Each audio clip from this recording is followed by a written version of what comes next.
Price Lord. ஆண்டவராகிய இயேசு கிறிஸ்துவின் நாமத்தினால உங்களுக்கு நன்பின் வாழ்த்துக்கள். விசேஷமாக உங்களை பார்க்கிறது ஒரு பெரிய ஒரு சந்தோஷம்.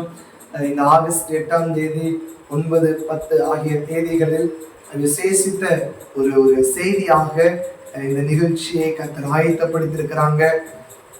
பாருங்க, ஆண்டவர் இந்த கடைசி காலத்துல எதிர்பார்க்கிற ஒரு காரியம் ஜெபம். என்ன பிரதர், நாங்க இதுவரைக்கும் ஜெபிக்கலையா? இதுவரைக்கும் எங்க வாழ்க்கையில நாங்க ஜெபிச்சுதான் வந்திருக்கிறோம், நீங்க விசேஷமா சொல்லி தர போறீங்களா அப்படின்னு கேட்கலாம். ஆண்டவர் ஒரு பாரத்தை, ஒரு வாஞ்சையை கொடுத்தார். பாருங்க, ஜெபம் ஒரு மனிதனுடைய வாழ்க்கையை உருவாக்கக்கூடியதாக இருக்கிறது.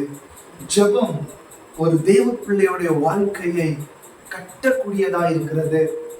ஜெபம் ஒருவருடைய வாழ்க்கையில விரோதமாய் போராடுகிற சத்ருவின் வல்லமைகளை அழிக்கக்கூடியதாக, அவனை பலப்படுத்தக்கூடியதாக, சத்ருவின் வல்லமைகளை அவன் ஜெயிக்கக்கூடியவனாக மாற்றுகிற ஒரு வல்லமை உள்ள ஒரு வெப்பன் ஜெபம். அல்லேலூயா. எனவே இந்த நாள்ல கூட உங்களோட ஜெபத்தை குறித்து ஆண்டவர் பேச அதிகமாக ஒரு வாஞ்சை கொடுத்திருந்தார். இதை என்ன ஒரு டைட்டில்ல பண்ணலாம் அப்படின்னு சொல்லி நான் வேத வசனங்களை வாசித்துக் கொண்டிருக்கும் போது ஆண்டவர் ஒரு அழகான ஒரு தலைப்பை, இடைவிடாமல் ஜெபம் பண்ணுங்கள். நம்மளாம் ஒரு காரியத்திற்காக ஜெபிக்கும் போது, ஒரு தேவை வரும்போது நம்ம ஜெபிப்போம். கர்த்தர் அந்த தேவையை சந்தித்த பிறகு நம்ம அப்படியே ஜெபத்தை ஸ்டாப் பண்ணிடுவோம்.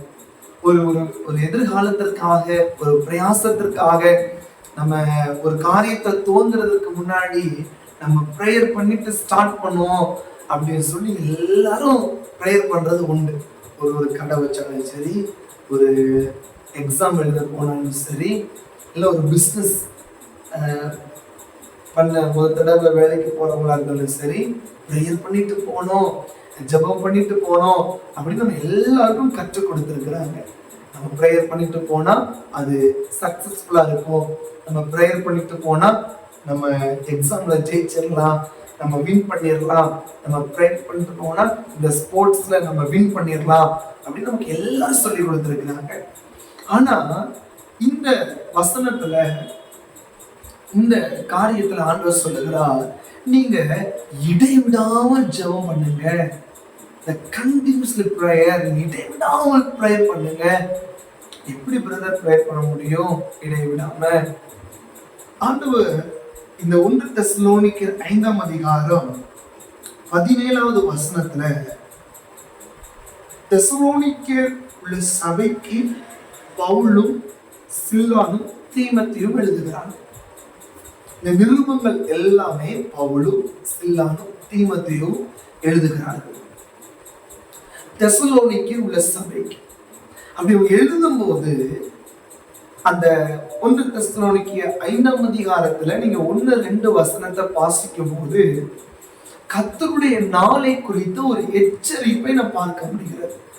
என்ன அப்படின்னா, இயேசு கிறிஸ்து இரவிலே திருடன் வருகிற வண்ணமாக வருவார் அப்படின்னு ஒரு எச்சரிக்கப்பட்ட ஒரு வார்த்தையை இந்த நிருபங்களை நாம் வாசிக்கிறோம்.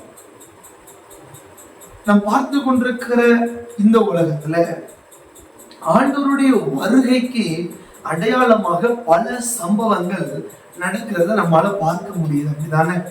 பாருங்க, எங்க பார்த்தாலும் நிலச்சரிவுகள், யுத்தங்கள், கொள்ளை நோய்கள், ஜனத்திற்கு விரோதமாக ஜனம் எழும்பி கொலை செய்யறாங்க, ஒரு தேசத்தையே சூறையாடுறாங்க. இதெல்லாம் எந்த நாட்களிலும் இல்லாத அளவுக்கு இப்பொழுது ஆங்காங்கே நடக்கிறத நம்ம பார்க்கிறோம்.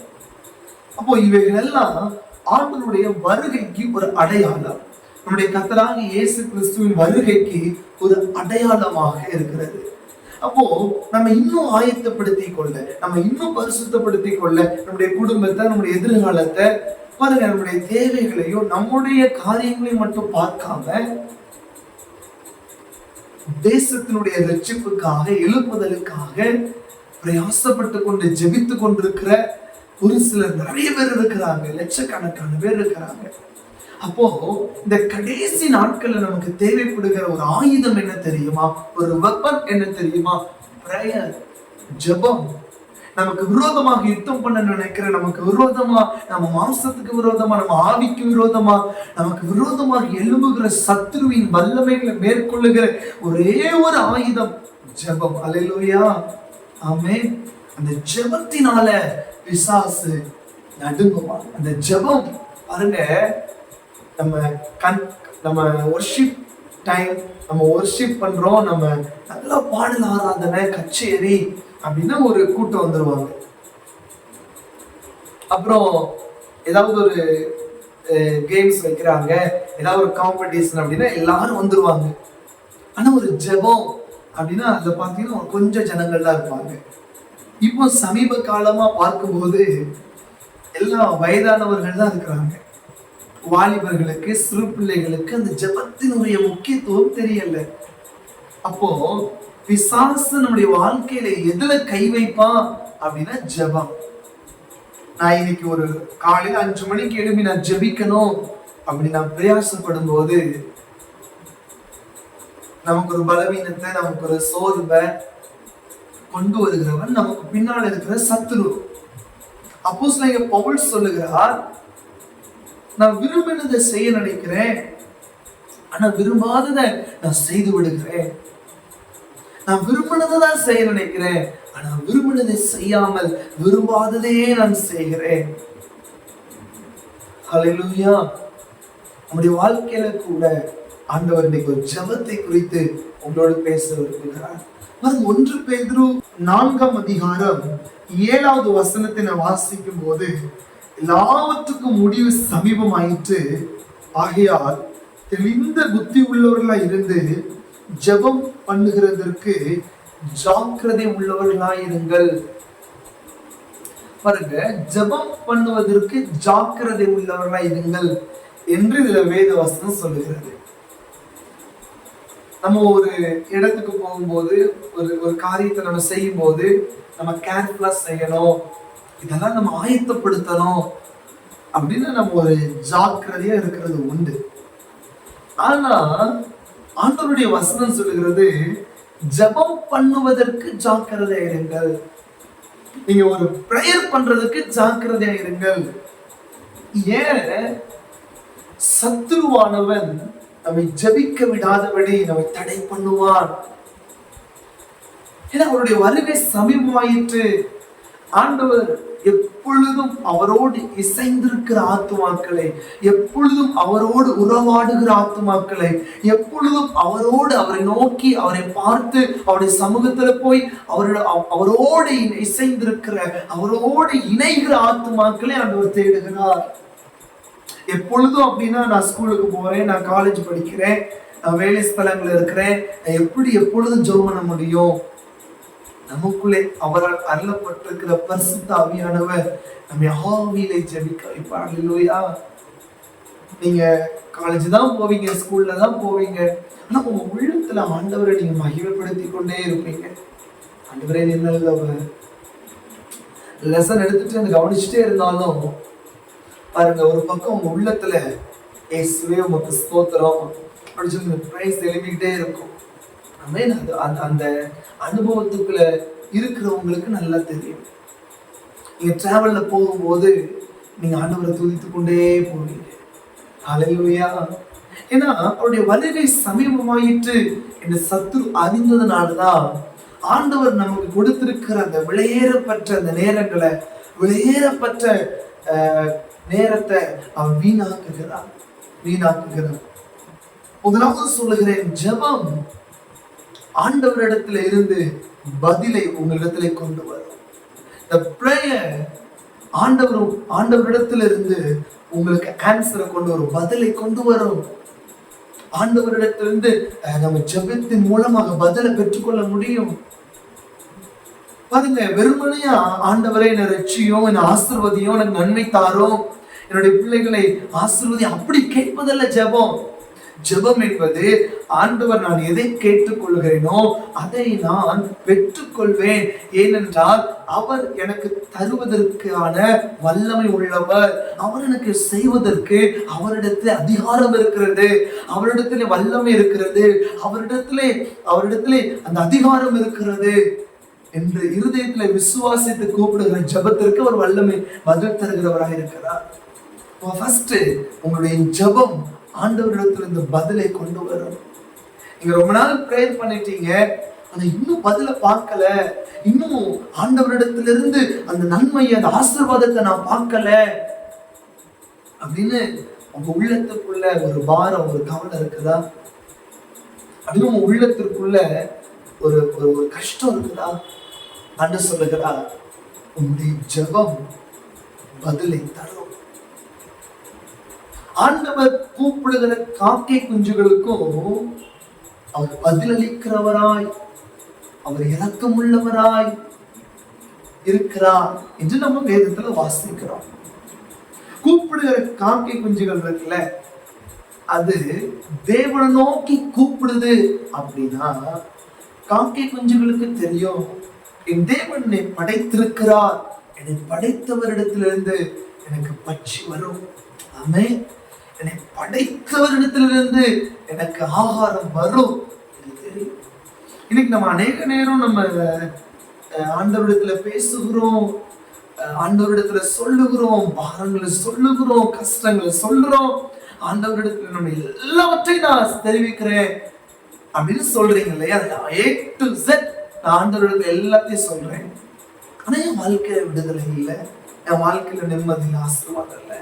இன்னைக்கு ஆண்டவர் சொல்லுகிறா, நீ கேட்பது, நீங்க சொல்வது எல்லாவற்றையும் ஓகே.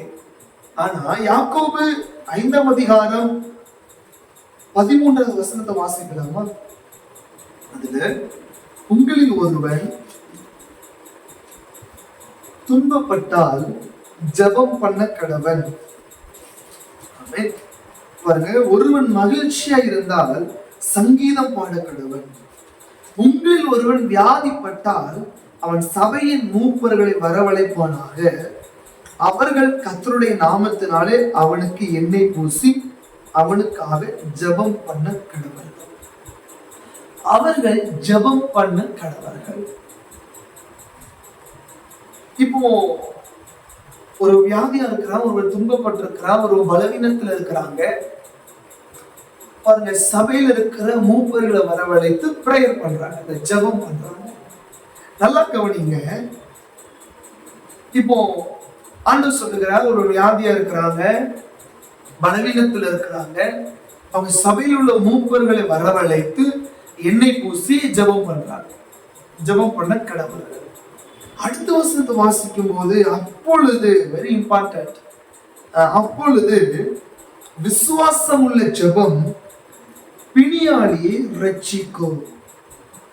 ஆமென். வெறும் ஜெபம் மட்டுமல்ல, அந்த ஜெபம் விசுவாசம் உள்ள ஜெபமாக இருக்க வேண்டும் என்று ஆண்டவர் விரும்புகிறார். அப்படிப்பட்ட ஜெபம் தான் ரட்சிக்கும். அல்லேலூயா.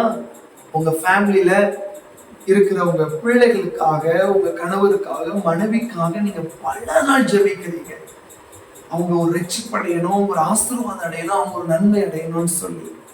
ஆனா நீங்க பண்ணுகிற ஜெபம் அது விசுவாசம் உள்ள ஜெபமா இருக்குதா?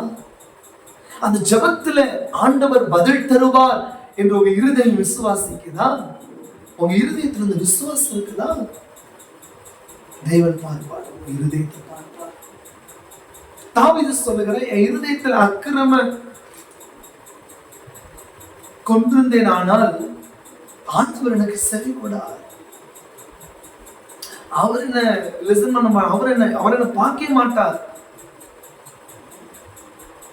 அப்போ ஆண்டவர் உங்க வாழ்க்கையில, உங்க ஜெபத்துல, உங்களுடைய பிரேயர்ல ஆண்டவர் உங்க வீட்டுல உங்க கஷ்டத்தை எல்லாவற்றையும் உடை தெரியணும் அப்படின்னா உங்க இருதயத்திலிருந்து எழும்புகிற விசுவாசம்.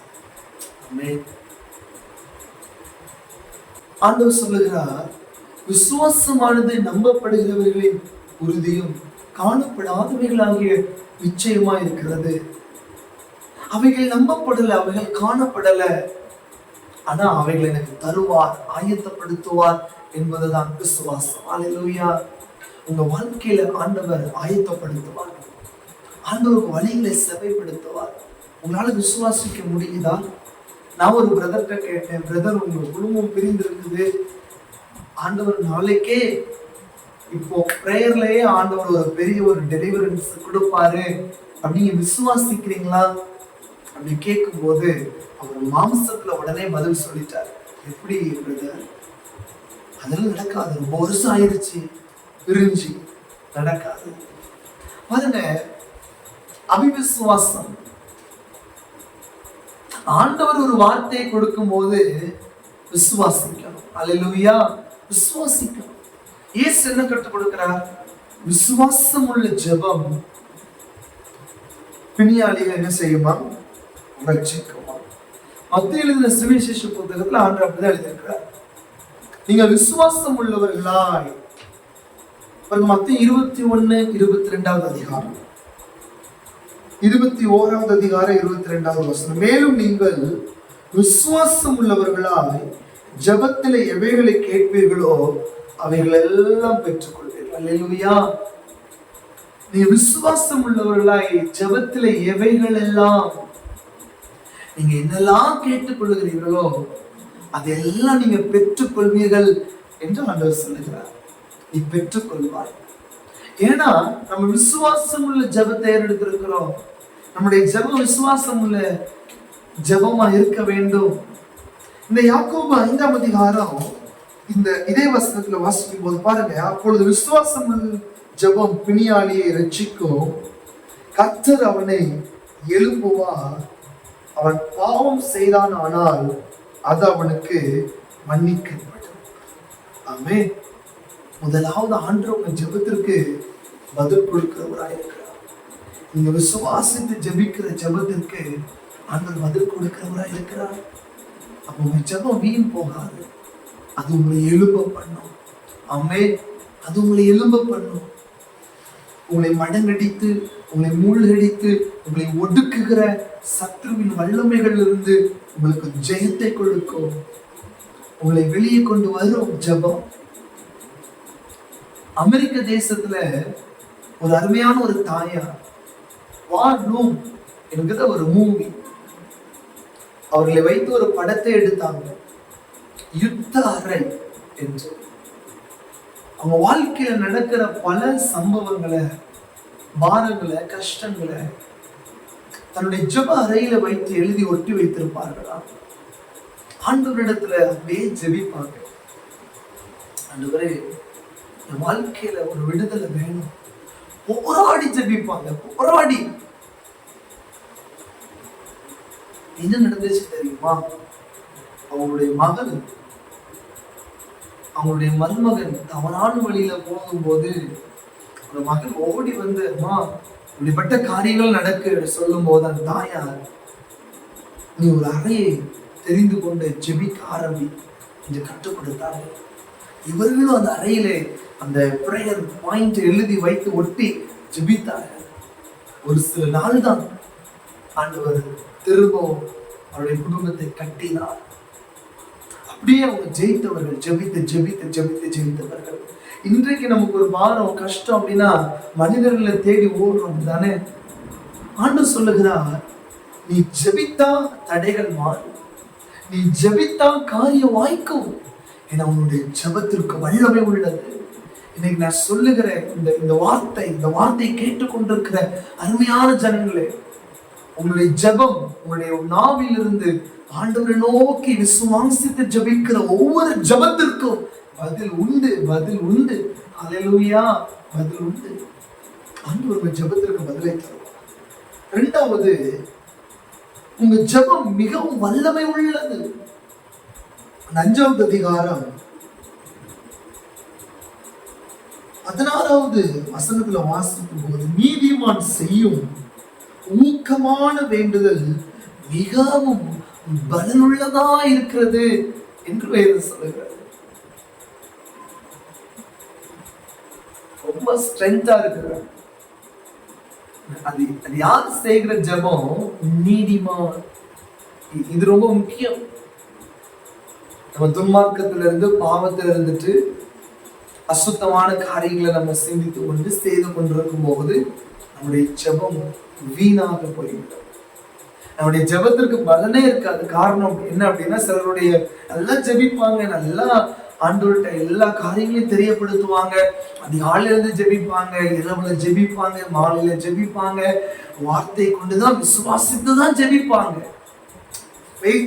இருக்கும், விசுவாசித்துதான் ஜெபிப்பாங்க. ஆனா அற்புதத்தை பார்க்க முடியாது. இது என்ன தடை? நீதிமான அல்ல, அநியாயம் இருக்கு. உங்களுக்கு தெரியும் எது உங்களுடைய ஜெபத்திற்கு எது தடை, அது உங்களுக்கு தெரியும். ஆண்டு சொல்லுங்க, நீதிமான் செய்யும் மூக்கமான வேண்டுதல் மிகவும் பலனுள்ளதா இருக்கிறது. அது பலனுள்ளது கூட போடல பாருங்க, மிகவும் பலன், மிகவும் மிகவும் பலனுள்ளதா இருக்கு.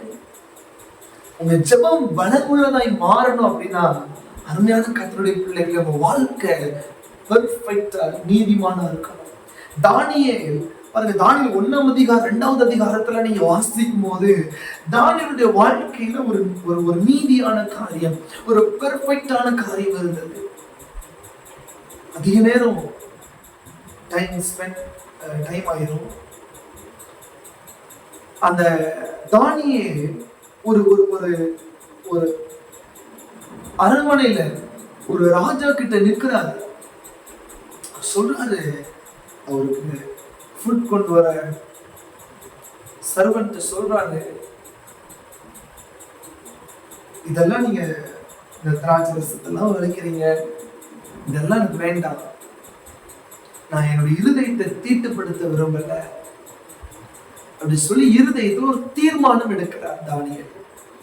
ஒரு டெடிகேஷன் பண்ற ஆண்டவர்கிட்ட, ஆண்டவரே இது என்ன தீட்டுப்படுத்தும், இது உங்களுக்கு பிடிக்காது, வேண்டாம் அப்படின்னு சொல்லி ஒரு இருதயத்துல ஒரு தீர்மானம் எடுக்கிறார். இன்னைக்கு ஆண்டவர் உங்கள்கிட்ட கேட்கிறாங்க, நீங்க விசுவாச பிள்ளைகள் தான், ஜெபிக்கிற பிள்ளைகள் தான், ஆலயத்திற்கு போகிற பிள்ளைகள் தான்,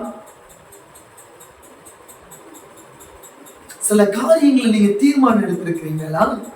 சில காரியத்துல நீங்க தீர்மானித்து உங்களை நீதிமானாக, உங்களை கரைப்படுத்தாதபடி உங்களை காத்துக் கொண்டிருக்கீங்களா? தன்னை காரியங்கள்ல அநீதியான காரியங்களை செய்திருக்கிறோம். ஆண்டவரே, இந்த நாள் அந்த அநீதியான காரியங்களை விட்டு விலகட்டும், அந்த அநீதியான காரியங்களை விட்டு விலகட்டும். அப்போதான் ஆண்டவர் ஜெபத்திற்கு பதிலை தர முடியும். நீதிமான் செய்யும் ஊக்கமான வேண்டும். 3வது ஒரு காரியம், 17வது வசனத்தை நீங்க வாசிக்கும் போது, எலியா என்பவர் நம்மை போல பாடுள்ள மனுஷனாய் இருந்தோம். நல்ல வசனத்தை கவனிங்க ப்ளீஸ். ஆமென். பாருங்க, மழை பெய்யாதபடிக்கு கருத்தாய் ஜெபம் பண்ணினார். ஒரு தேசத்துல மழை வேணும், அதுதானே. ஆனா எலியாவுடைய பிரேயர் மழை பெய்யாதபடி ஜெபிக்கிறார். மழையை தருகிற தேவன் கர்த்தர். அப்போ ஒரு சாதாரண ஒரு மனிதன், வேதத்துல சொல்லப்பட்டிருக்கிறது பாடுள்ள மனிதன். நம்ம சொல்லுவோம், நான் அநேக பாடுகள் இருக்கிறேன், அநேக கஷ்டத்துல இருக்கிறேன், எனக்குன்னு ஒரு வேலை இல்லையா, நான் எப்படி ஜெபிக்க முடியும், நானே பாடுகள் இருக்கிறேன், நானே கஷ்டத்துல இருக்கிறேன். எலியா பத்தி வேதம் ஐடென்டிஃபை பண்ணுது. எலியா என்பவன் நம்மை போல பாடுள்ளவன் தான், நம்ம கூட்டாளி தான், நம்மை போல பாடுள்ள மனுஷன் தான். ஆனா அவனுடைய நாவிலிருந்து வருகிற the prayer, அது இருதயத்துல விசுவாசித்து வாயினால் அறிக்கையிட்டு எலியா பண்ற பிரேயர் கருத்துள்ள ஜெபமா இருந்தது என்று வேதம் சொல்லுங்க. கருத்தான ஒரு பிரேயர். ரொம்ப வதந்தவாதமாக தேவ சமூகத்துல அலப்புகிறதல்ல. 1 சாமுவேல் 1ஆம் அதிகாரத்துல பார்க்கிறோம். அன்னாள் எல்லாருக்கும் தெரியும், அந்த அன்னாள் பெனிலால பற்றி.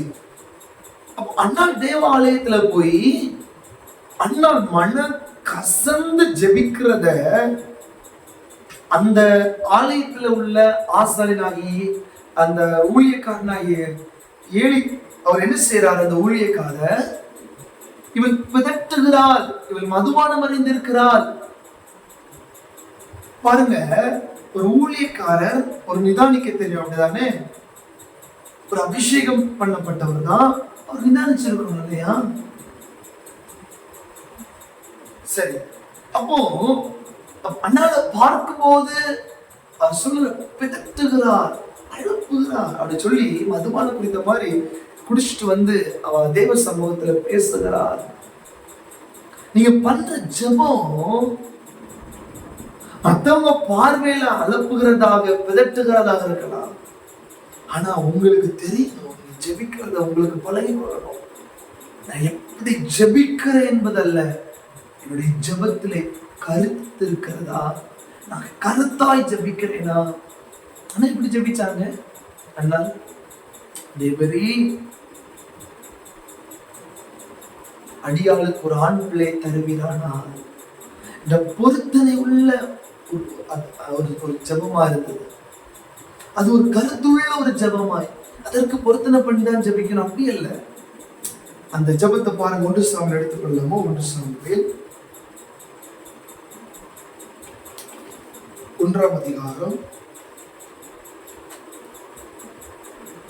11 வசனத்தை வாசிக்கிறோம்.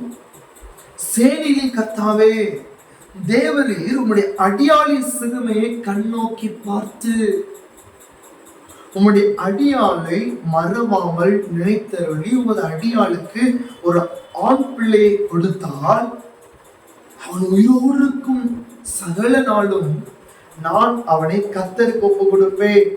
அவன் தலையின் மேல் சவரன் கத்தி படுவதில்லை என்று ஒரு பொருத்தனை பண்ணினாள். ஆமென், அல்லேலூயா. ஏலி அவருடைய வாயை கவனித்தார். அடுத்த வசனம் நேரம் இல்ல, வாயை கவனித்தார். தேவன் உங்களுடைய நாவை அல்ல, இருதயத்தை கவனிக்கிறவர். ஹல்லேலூயா. நீங்க இருதயத்துல இருந்து மனக்கசந்து அழுது ஜெபிக்கிற அந்த ஜெபம், அது வல்லமை உள்ள ஜெபம். அது கருத்தா இருக்கணும். தேவ சமூகத்துல பாரி விட்டு அழுறதல்ல, பாரி விட்டு ஜெபிக்கிறது இல்ல, கருத்தா ஜெபிக்கிற ஜெபம். ஹல்லேலூயா. கருத்தா பிரேயர் பண்ற ஜெபம். ஆண்டவர் அதுதான் எதிர்பார்க்கிறார். என்னுடைய ஜனங்கள் கருத்தா ஜெபிக்கணும். கருத்தான ஜெபம். எலியா நம்மை போல பாடுள்ளவனா இருந்தாலும் கருத்தாக ஜெபம் பண்ணுவார். என்ன சார் ஆண்டவர்?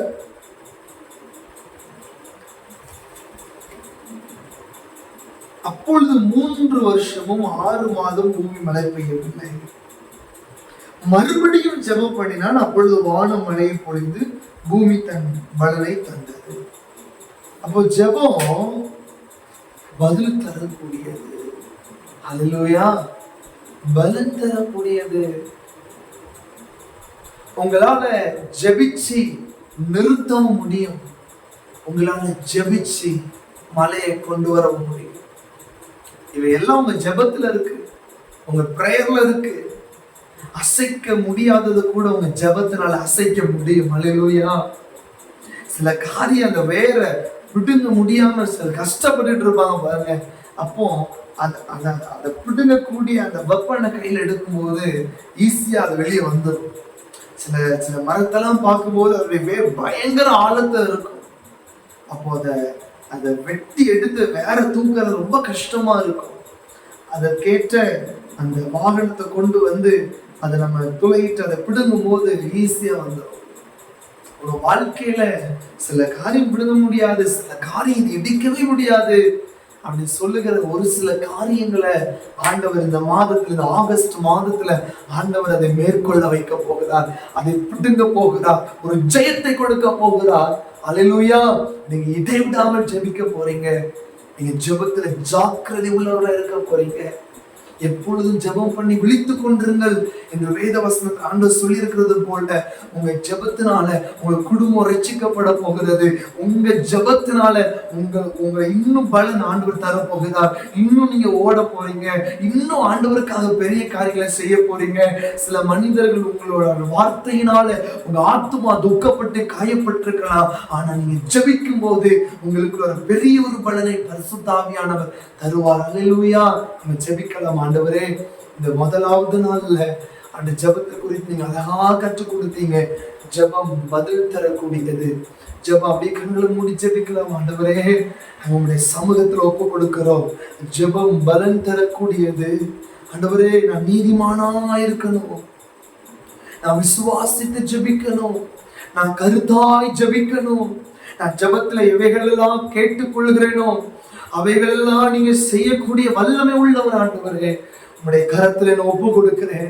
அப்ப அந்த வீடியோல இணைந்து ஜெபிக்கிற ஒவ்வொருவரையும் ஆசீர்வதிங்க ஆண்டவரே. இந்த ஜெபத்துல இணைந்திருக்கிற ஒவ்வொருவருக்கும் ஒரு ஜெபாவி, ஒரு ஜெப அபிஷேகம் உண்டாகட்டும் ஆண்டவரே.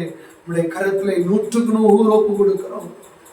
என்னை ஜெபிக்க விடாதபடி, நம்ம விரும்புகிறதை செய்ய விடாதபடி எங்க மாம்சத்தின் கிரியைகள் எல்லாம் இயேசுவின் நாமத்தினாலே சுட்டரிக்கப்படுவதாக. இயேசுவின் நாமத்தில் ஒப்பு கொடுத்து ஜெபிக்கிறோம். ஜீவன நல்ல அருமை பிதாவே. ஆமென், ஆமென். Thank you. God bless you. மீண்டும் நம்ம நாளை மறுநாள் சந்திக்கலாம். Thank you.